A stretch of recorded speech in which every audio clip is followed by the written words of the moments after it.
Hi, నేను మీ Ram Prasad talks. మొదటి match లోపల ఆడిన ప్లేయర్లు రెండో మ్యాచ్ ఆడలేదు.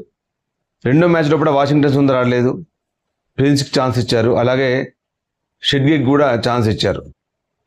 సో అలాగే అభిషేక్ శర్మనో లేదంటే సంజు శాంసన్నో లేదంటే ఇషా కిషన్నో మార్చేసి వైభవ్ సూర్యవంశీకి ఒక ఛాన్స్ ఐర్లాండ్ సిరీస్లో ఇచ్చుంటే బాగుండేది. సో ఇంత విమర్శల పాలు అయ్యే అవకాశం ఉండకపోయేది.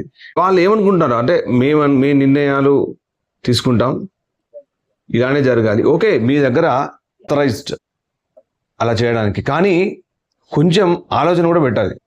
సో ఎందుకంటే మీరు ఆలోచించలేకపోయారు ఇదే విషయాన్ని, ఎందుకంటే మీరు ఎన్నో మార్పులు చేశారు మొదటి మ్యాచ్కి రెండో మ్యాచ్కి. సో అలాగే వైభవ్ సూర్యవంశీకి ఒక అవకాశం ఇచ్చుంటే ఇంగ్లాండ్ సిరీస్ కంటే ముందు అతనికి ఒక ప్రాక్టీస్ లాగా దొరికేది. సో ఎందుకంటే ఆల్మోస్ట్ ఆల్ ఇంగ్లాండ్ పెద్దగా వెదర్లో కానీ అలాగే పిచ్లో కూడా అంత గొప్పగా మార్పు ఏం లేదు. ఇక్కడ కూడా స్వింగ్ ఉంటుంది, అక్కడ స్వింగ్ ఉంటుంది, ఇంకా అక్కడ ఎక్కువ స్వింగ్ ఉంటుంది ఇంగ్లాండ్ లోపల. But almost all both have same.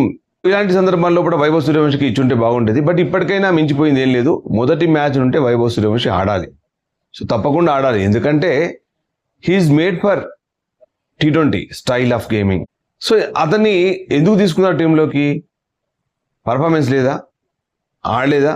అటు శ్రీలంకలో కూడా రాణించాడు కదా. సో IPL అంటే వదిలిపెట్టండి, ఫ్లాట్ పిచ్చెస్ ఉంటాయి, సో అందరూ కూడా రాణిస్తారు. దాంట్లో వైభవ్ సూర్యవంశీ కూడా రాణించాడు అనుకుందాం. సో IPL రాణించే వీళ్ళందరూ కూడా మరి ఇప్పుడు ఏం చేశారు? ఆటే తెలియదు అన్నట్టు, ఆడడమే తెలియదు అన్నట్టు అవుట్ అయిపోయారు. మొదటి మ్యాచ్ లోపల కొద్దిగా బెటర్ సంజు శాంసన్, రెండో మ్యాచ్లో అయితే పూర్తిగా పాదాల కదలిక లేకుండా ఎలిబిడబుల్ అయిపోయాడు.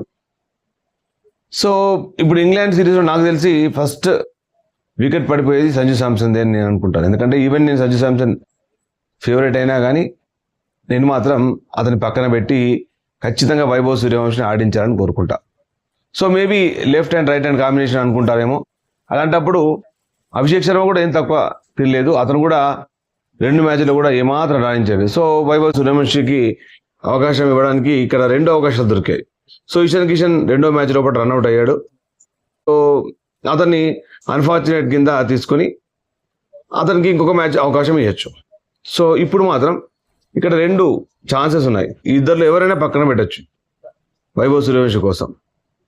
అంతెందుకు శ్రేయస్ అయ్యర్ కూడా పక్కకు పెట్టి వైభవ్ సూర్యవంశీని ఆడించవచ్చు. ఎందుకంటే శ్రేయస్ అయ్యర్ కూడా పూర్తిగా విఫలమైపోయినాడు, అటు బ్యాటర్గా కాకుండా కెప్టెన్గా కూడా పూర్తిగా విఫలం అయిపోయినాడు.